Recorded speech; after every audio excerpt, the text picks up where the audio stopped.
அனைவருக்கும் வணக்கம்.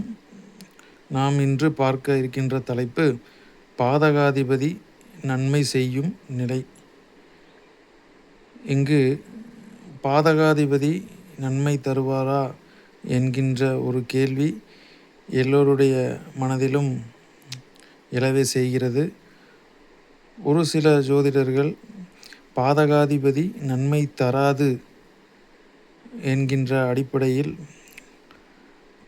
பாதகாதிபதி எங்கிருந்தாலும் பாதகம் செய்து அந்த பாவத்தை கெடுக்கும் என்றே பலனுரைத்து வருகிறார்கள். இன்று எப்படி பாதகாதிபதி எப்படி இருந்தால் நன்மை தருவார் என்கின்ற தலைப்பில் இன்று பலன் சொல்ல இருக்கிறேன். உதாரண ஜாதகம். இது ஒரு ஆண் ஜாதகம். கன்னி லக்னம். லக்னத்தில் புதன் உச்சம், 2இல் சுக்கிரன், குரு, ராகு, 4இல் சந்திரன், 6இல் சனி, 8இல் கேது, 10இல் செவ்வாய். பொதுவாக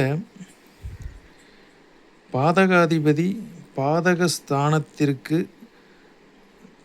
தன் வீட்டிற்கு 6, 8, 12இல் மறையும் பொழுது நிச்சயமாக பாதகத்தன்மை சற்று குறையும்.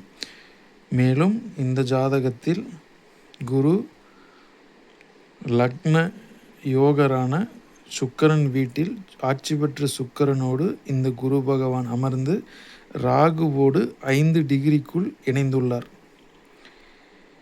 எனவே எந்த ஒரு ஜாதகத்தையும் மேம்போக்காக பாதகாதிபதி எங்கே இருந்தாலும் பாதகம் செய்வார், சுபபலன் தரமாட்டார் என்று பலனுரைப்பதை விட அதில் ஒளிந்திருக்கும் சூட்சுமத்தை நாம் கண்டுபிடிக்க வேண்டும். இதோ இந்த ஜாதகத்தில்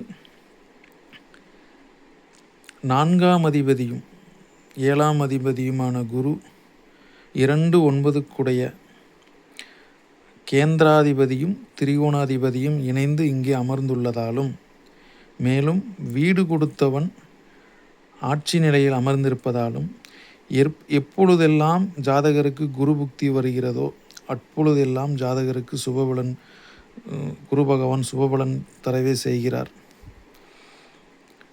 எப்பொழுதெல்லாம் ராகு புத்தி வருகிறதோ அந்த ராகு பாதகாதிபதியோடு இணைந்த அடிப்படையில்